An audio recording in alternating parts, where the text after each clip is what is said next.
Hello, is this Daniel? Wow, I'm so bad. I am so bad at Skype. Jeez. It's okay. Skype, how could you possibly not be working?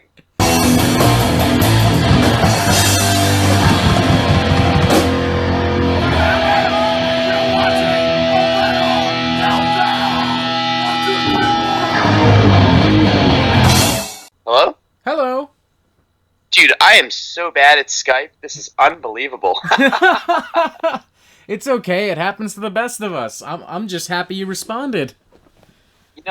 Honestly, Robert, it's like most of these things have been going down on Zoom for the last 6 months, so I finally got the hang of Zoom. I am killing it on Zoom. I know how to record a Zoom. I know how to change the input on a Zoom.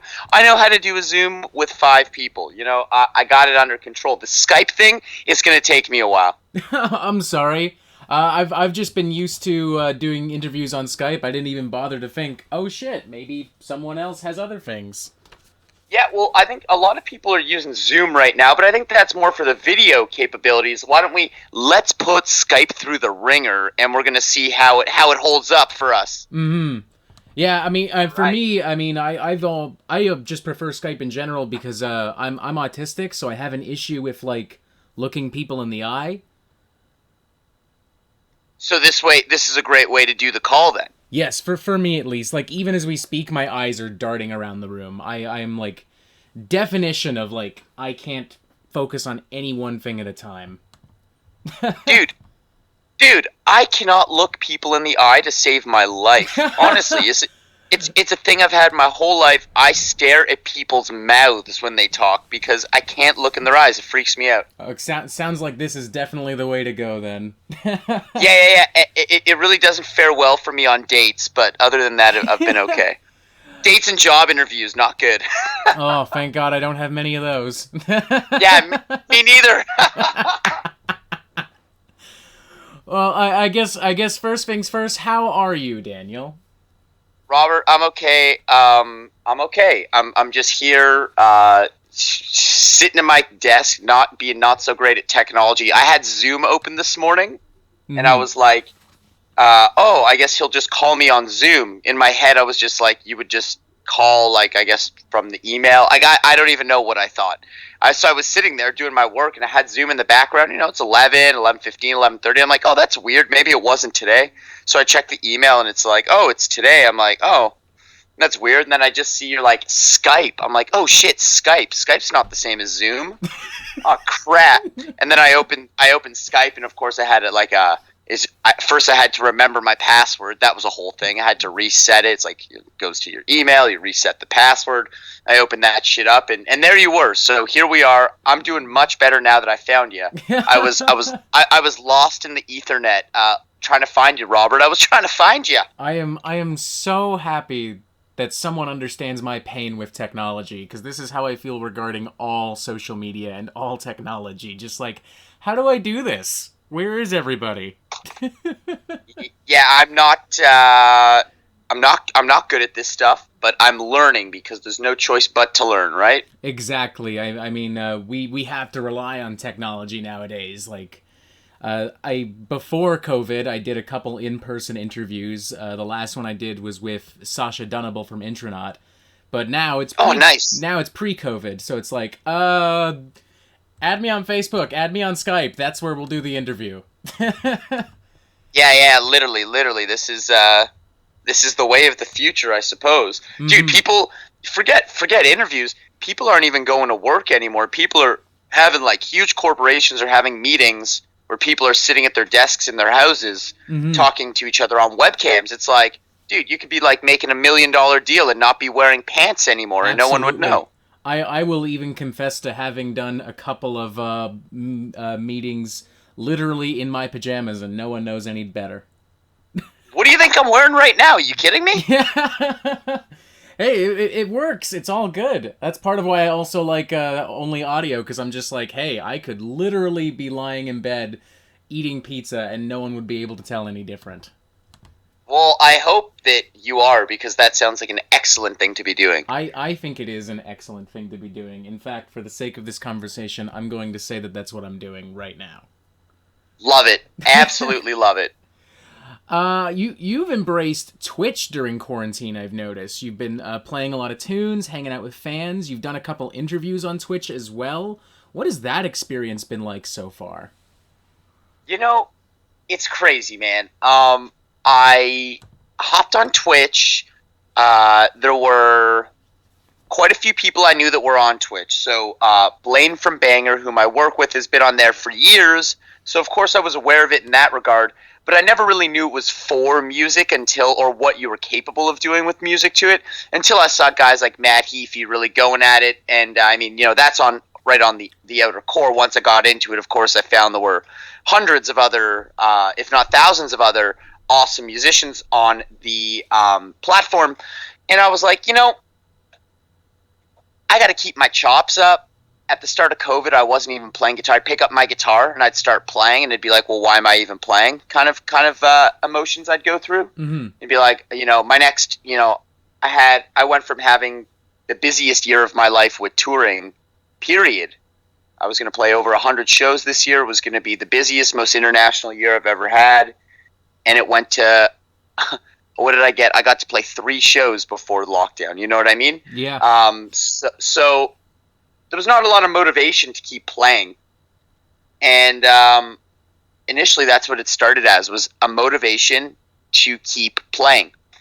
And, started out as like on a little shitty MacBook, just kind of using what I had.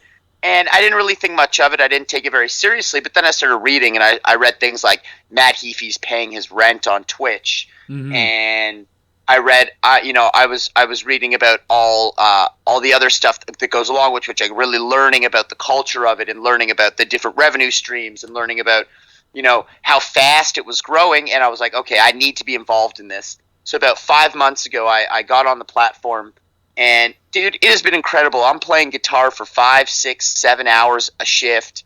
I'm meeting incredible people all over the world. It's an incredible way to get to know your fan base on an even deeper level. I mean, when you go to a show and you lock, I know I said I hate eye contact. The only time I can do it's on stage. You lock eyes with someone from the audience, you start to feel like you know them, or maybe they approach you after the show, or they see you before the show or something, and you can get to know them that way. Mm-hmm. But there is really no better way to get to know your audience than by literally hanging out with them for hours at a time on Twitch. Mm-hmm. Like, you could come by and be like, yo, what's up, DK? It's Robert. I'm like, yo, what's going on, man? Like, how's Metal Meltdown going? Like, I know my audience now, and I follow up on things that they're doing, and they follow up on things that I'm doing. And so the experience in Twitch overall has just been mind-blowing and overwhelmingly positive, I'll add. And it's like, I didn't even know, like, I wish I could express into words, like, what I thought it would be, what my expectations were, versus the reality of it once I got into it. It's like something it's a whole different beast than what you might think it is before you get involved with it. It's incredible, dude. Mm-hmm. Because I mean, even from my experience, I've always associated Twitch with, like, oh yeah, someone's playing Halo on there or something. I knew about Matt Heafy, but it didn't occur to me that you could, like, basically just build a community and like just shred for 7 hours on Twitch. Right, because I don't think that's not the first usage of the platform. That's not the thing that they advertise that it's for. So I mean, musicians just kind of getting creative on ways to make a what is perceived as a video gaming platform into something that suits us better. Mm-hmm. And I mean, even my experience with streaming, I've done a little bit of it here on YouTube, mostly just like drinking games and shit like that. And it has been mostly gaming, but it has also been, maybe not to the extent you've seen on Twitch, but it is a great way to get in touch with people and to talk to people instead of just like liking a comment or a Facebook thing or whatever else. It's absolutely 150%, without a doubt, keeping me sane right now. Mm-hmm. Twitch is doing a huge service for me, man. You've also continued to film content for Banger TV from your own home. I've got a question. I don't know if you'll be able to give me an answer, but I'm curious nonetheless. Ontario is in phase 3 of the COVID-19 response. Are there any plans to return to the Banger studio, or will you keep doing stuff from home? So as it stands right now, we're currently doing all this stuff from home, and as far as I know, there's no plan for us really to hop back into the studio because, regardless of phase 3 or not, the reality is that the way we normally operate at Banger, there's a lot more people in the room than you might think. Mm-hmm. You go in to film one of those videos, it's a small studio room, you got 4 people in it now. So how's that supposed to work? So I'm supposed to wear a mask while I'm doing the review, or it just seems like we're not quite ready to do it yet. Mm-hmm. It's also, the studio is located in an office building, like in a studio office building with, who knows who could be in that building, right? We're not the only company in there with a unit. There's lots of units. So it's just like there's a lot of variables. I personally, it is not my call at all when we go back to the studio. It's, the powers that be, but as far as I know, this is how we're doing it for now. It's gotten to the point where actually Banger TV just invested in some new microphones for us to use while we're filming at home. Okay. They got us some like lavs and some wireless mics and shit, so that we could film good quality videos from home. Because it's funny, like the first Overkill I had to film from home, the quality is hysterical. I was like filming on my iPhone, you're filming on the phone, and yeah, my mic wasn't working properly, so the audio's all peaking and grainy and shit. So if you look at that then versus now, the filming from home has come a long way. But I miss the studio a lot. I miss the Banger office a lot. But at this point, we're playing it safe. Everyone's working from home. It's like, if you're able to work from home, why not at this point, Honestly, that's the way to go, especially when you're, your situation where we're filming and working with people hands on. And as I say this too, I'm even seeing something pop up on Google. They had to shut down the Batman film production because 3 days into shooting, a bunch of people got COVID. Dude, that's awful. Mm-hmm. It just goes... How sick is that movie going to be, though? Oh, I'm so pumped. Oh, my God. Just that little teaser that came out a week and a half ago. Just... I don't want to hear anyone go like, oh, well, he was in Twilight. Man, I don't give a shit. I don't care. I don't care. He redeemed himself just with that teaser. Yeah, it's going to be incredible. No, not to mention he's a great actor to begin with. The Lighthouse, what was it called? Get Down, I think it was. He played like a bank robber. He's super talented. I'm pumped for that movie. But it's a shame because it's going to take even longer for that to happen because literally they took all the right precautions. They were safe. They were careful. But 3 days into shooting, everyone got COVID. Apparently, even Robert did. Wow. Mm-hmm. It just goes to show you that no one is exempt. Absolutely, no one is exempt. This virus sees no favoritism, no prejudice, no nothing, man. It's you got a human body. This virus wants to hang out with you. That's the only stipulation, right? So. No, it's a shame that film production's tricky, man. I don't know how they're gonna. That's like people who've never been on a film set don't realize how many fucking people there are and how much touching, the equipment, the food. People got to eat, man. You're filming for 15 hours a day. People got to eat. Mm-hmm. My whole thing too is if you're filming an action movie, there's stunt doubles. People are touching each other. People are grabbing each other. People are punching each other. People are adjusting costumes in between takes and doing makeup in between takes. That's hundreds of people touching you in moments. Well, a lot of contact. Mm-hmm. Like, I just don't see how it can happen at all, truthfully. Hello? Yeah, I know. It's totally... Dude, it's crazy to think that if it could happen on that level with a production that big where they were taking every precaution. like, it just goes to show that, perhaps we're getting a little too excited hopping back into certain things. Mm-hmm. Has Exciter considered live streaming shows, considering you won't be able to play shows right now? Yeah, so our next shows are obviously going to be next year. Right now it's looking like April is what's booked, but I mean, who's to say really at this point? But on the topic of live shows, yeah, it just seems really hard, man. Mm-hmm. It seems like really hard and really expensive to pull it off, like, really well. I don't really know anybody in that field, which, kind of makes it more expensive and harder. Mm-hmm. But yeah, like, I'd love to do a proper stream with proper audio and proper video, multi-camera on a stage, and, with lights. I'd love it. Because I've noticed more and more bands recently doing this, and some of them are, like, Unleash the Archers did one last weekend. I think Behemoth and Imperial Triumphant are doing one this weekend. Down just did a huge one, too. Mm-hmm. Oh, God, I forgot about the Down one. Jesus, I gotta watch that. Yeah, I know, I haven't watched it either, but someone in my Twitch chat last night sent me a link to a ripped copy of it. I gotta see it. Oh, nice. That would be their 25th anniversary, wouldn't it? Yeah, man, it's crazy.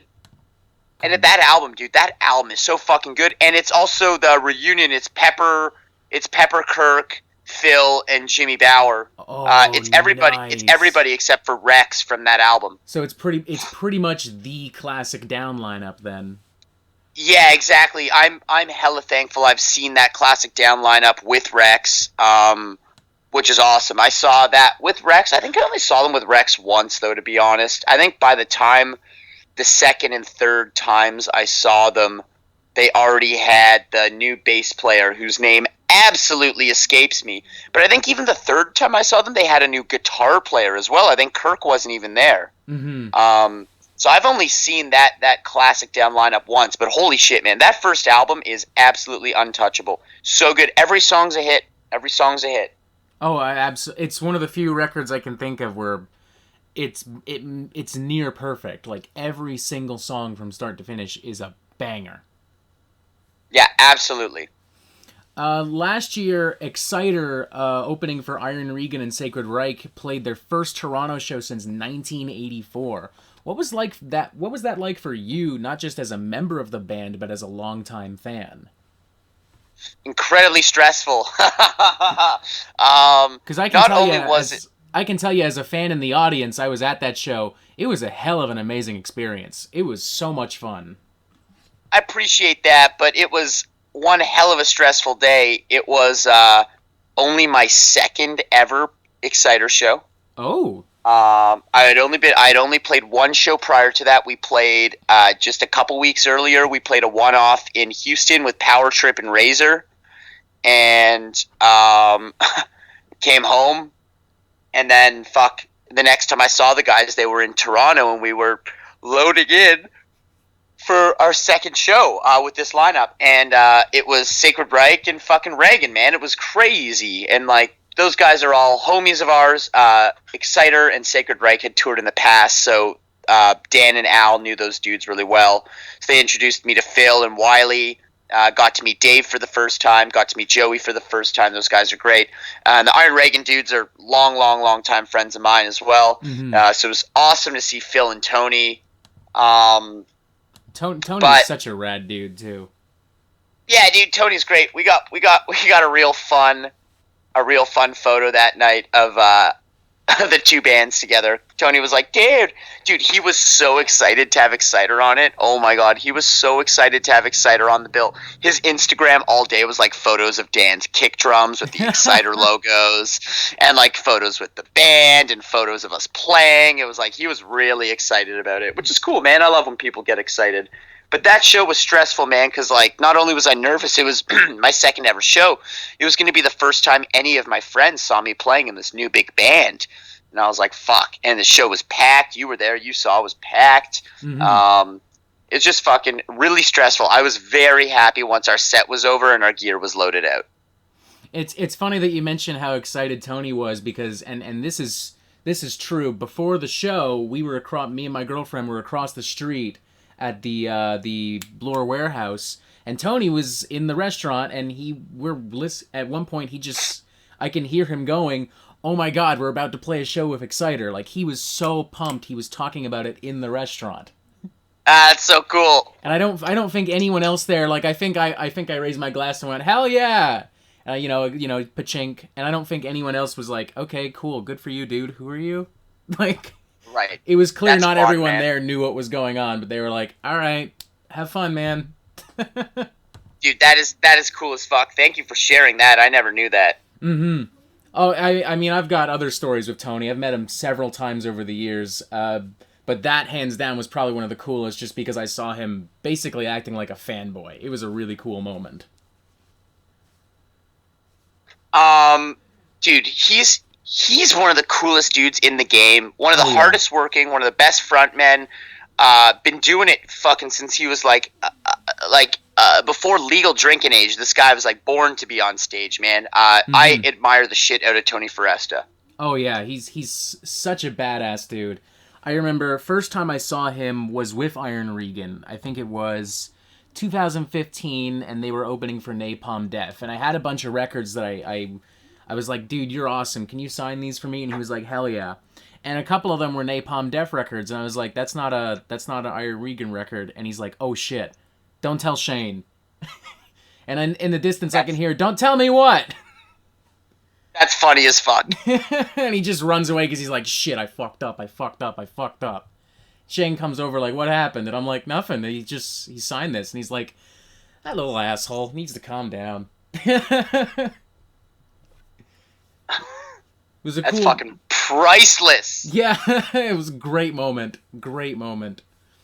On top, has Exciter continued to work on new music during quarantine? Yes, so we're in the middle of doing a new record, which we've been in the middle of doing for basically since I joined the band. We said we were going to do it. Then about 10 months ago, we got serious about it. There's a ton of songs that are written. It was just a mega bummer because I was hoping the quarantine would end up being the time where it would be very easy to get a lot of work done. Mm-hmm. But it wasn't, because we've got Al lives in Quebec. And I'm sure you know the Quebec-Ontario border was fucking closed for 3 months. Yep. Yeah. Unfortunately. So Al couldn't even come to our rehearsal space. Mm-hmm. There was there were cops 24 hours a day on the bridge connecting the two provinces. Oh, and if you pull up, you had to prove that you were going to work or going to do your groceries. You couldn't say that you were going to jam at your rehearsal space. Yeah, that makes sense, I guess. I knew that they had shut down I didn't realize it was that bad. That almost sounds like the American border where they just have... That's nuts. Yeah, the provincial border between Ontario and Quebec was absolutely sealed.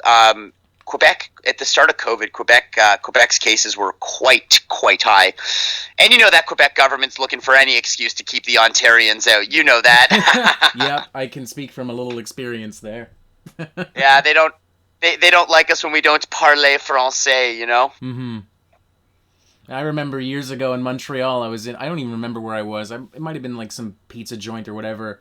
And I tried to speak French, but I was just like, I really genuinely did, but I couldn't. So instead of embarrassing myself, I just went, "Hey man, can I get a pepperoni pizza?" And the guy behind the counter was like, "I'm not speaking to you till you speak French." And I'm like, "Man, just do it. I'm paying you to do this."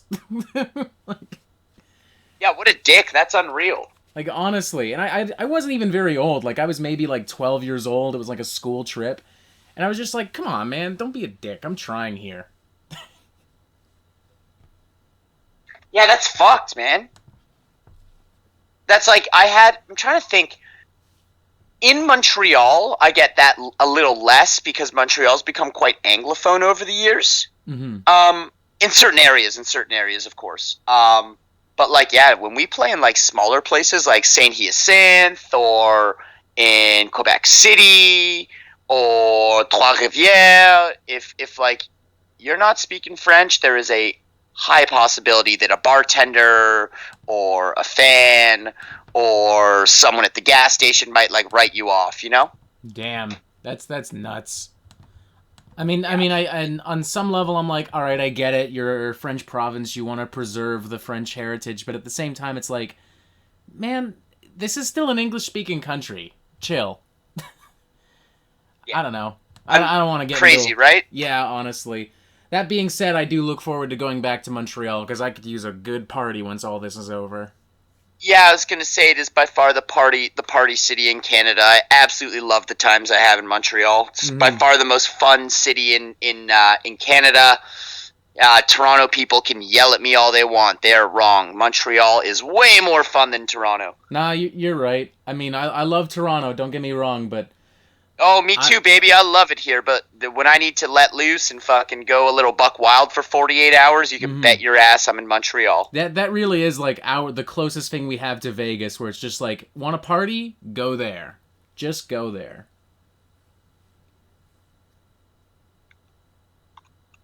Absolutely. I think that everybody who's been there would agree that it's the most European of the Canadian cities. Mm-hmm.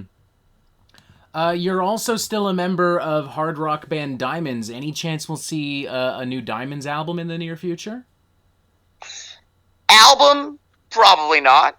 A show or two? Maybe. That's a little more realistic, I think. We really, really started to slow down with Diemonds about 3 years ago. We got back from a big chunk of touring, and it would prove to be our last touring we've done with that band. We got back from Europe. I think everyone was a little burnt out on on the band, putting everything into it for so long, and it really was a grind, dude. It really was taxing and a grind, and I think we were all a little burnt out on it. There was some interpersonal stuff going on between some of the members, and we kind of slowed the fuck down with that band. Priya moved out to LA. I joined another band. One of the dudes got married. Another guy started to focus on his business. Everyone really took their own routes, which is totally cool. And we're happy about it. But since then, we've only played like 3 shows. We've played 3 shows since 2017. So another album, I don't know, man. That would have to be something crazy might happen, down the road. Who's to say what could happen in the future, right? But a show, I feel like Diemonds is good for 1 show a year, always. Just out of pure desire for us to jam together and play some old fun songs. We like to do 1 show a year, and last year it was the Monsters of Rock cruise, which is a great excuse to dust off the old Diemonds guitar, right? Yeah, get on a boat, drink, and play guitar. Hell yeah. Yeah, man. And it was actually this year. Sorry, not last year. It was this year, and it was the last show I played before lockdown. It was in the start of February. Oh, wow. You were on a cruise ship pre-COVID. Yikes. I was on a cruise ship while COVID was happening on the other side of the world. We were on the boat, and it was already starting in February. There was signs everywhere like, wash your hands, please wash your hands, please fucking wash your hands. By the way, did we mention, please fucking wash your hands? And while we were on that boat, that other boat that was from Japan that had like the 300 cases on it that wasn't allowed to dock anywhere and was like literally trapped at sea for over a month, that was happening while we were on the cruise. It was quite frightening. Yikes! My God. Isn't it crazy that we escaped that unscathed? Honestly, unscathed. It is. I know. I didn't hear about a single case. I feel like that's something I would have heard of if it happened on the boat that we were on. But we are so lucky, dude. A week later, and that cruise might not have happened. To be honest. Honestly, because I mean, right around that time, a lot of tours were getting canceled or postponed because people were like, what are we gonna do? Like when going back the week that I spoke to Intronaut, they were at the Opera House of Cult of Luna. A week later, that same street around the Opera House, that same neighborhood was deserted. There were restaurants being boarded up because they were like, we don't know what's gonna happen. Dude, I got off that boat, and 3 weeks later, the world was shut down. Oh God, it's weird for me to think that was really only in February. It feels like it was so much longer. Yeah, I know, it's crazy, dude. It was absolutely outlandish. so scary. Yeah, I was like reading the news every day about the Princess cruise boat that like wasn't allowed to dock anywhere, and I was like, oh my god, if that happens, like I was on the boat in the middle of the ocean at that point. There was like no sense worrying about it because it was out of my hands at that point. It was like, well, if this happens, like I'm fucked. So I was, dude, when we got off that boat in Miami, I was so thankful. I went right to the airport. I got in a fucking plane and went home, and I really only saw two or three more shows in Toronto, and then after that, it was straight to lockdown. Mm-hmm. I mean, I think that Cult of Luna tour was the last one to go through here. Aside from the Soulfly tour, I think that those two were like the only ones. Yeah, I was gonna say Soulfly was the last show I saw. I was actually working for Max Cavalera that evening. His guitar tech Ken Dog doesn't come into Canada when they play here. So I got the call that they needed someone to work for Max. So I went down to Lee's Palace and spent the day with Max and the amazing Soulfly crew, the Tribe as they call themselves. God damn, that's cool. Yeah, it was an unreal day, super cool. Much love to the Cavalera family. Love those guys, fucking unreal people. Some of the coolest I've met in the business by far. And I guess that's a great segue into the final question I have for you. After that, I'll let you go. You've been everywhere with Exciter, with Diemonds. You've met tons of amazing people with Banger TV. What's the coolest thing you've done as a musician, as a journalist, as a metalhead? Jeez Louise, man. Let me just think of fucking 15 years of experiences and sum it up into one. No, honestly, man, there's been some crazy hype moments. Diamond's opening for Kiss on the Kiss cruise was, as like a diehard Kiss fan, that was 100% one of the coolest things I've ever done in my life, period. Damn.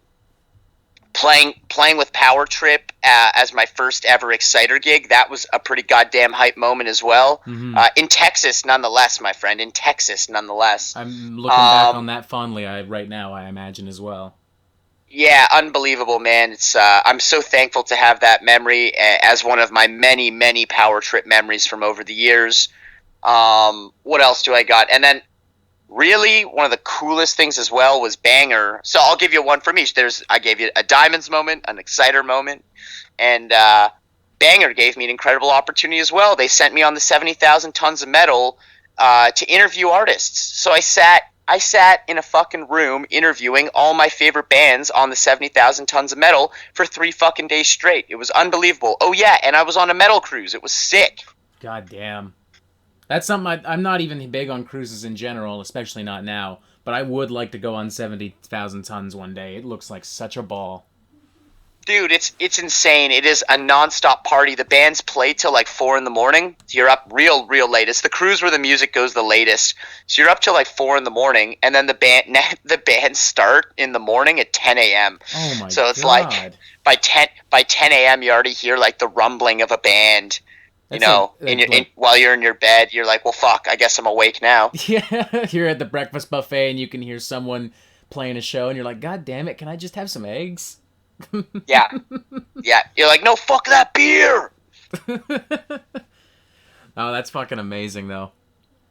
Yeah, man. Yeah, I wish I had a better answer. It's hard to put so many memories and moments and pick one, man. I could just sit here all day and think of highlights. I'm just very thankful and fortunate that I've got to do all the things I've gotten to do in my young life thus far, and I really am living my absolute dream. This is exactly what I wanted to do with my life, and now I'm living that dream, and I'm super thankful that somehow I've been able to hack my way into these things happening for me. So I'm incredibly thankful and nothing but gratitude to everyone who's helped me along the way to get where I am.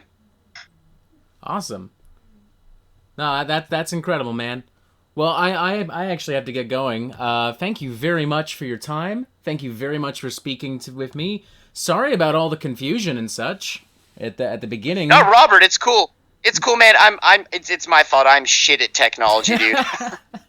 It's all good. Hey, now you know for next time. The next time someone says, "Hey, can we talk on Skype?" Now you know. And now I have it downloaded, and I saved it to save my login info, so I won't even ever need to write my password in again. Hell yeah. Thank you again Awesome. for joining us, Daniel. Dude, Robert, my absolute pleasure. Thanks for chatting today. Here's hoping that sometime in the near future, when all goes well in this COVID world, we can meet at a Toronto bar and have a drink. Dude, absolutely. It doesn't sound that far-fetched. Hopefully it's sooner than later, my dude. All right, you enjoy the rest of your day. Hell yeah. You too, bro. Cheers.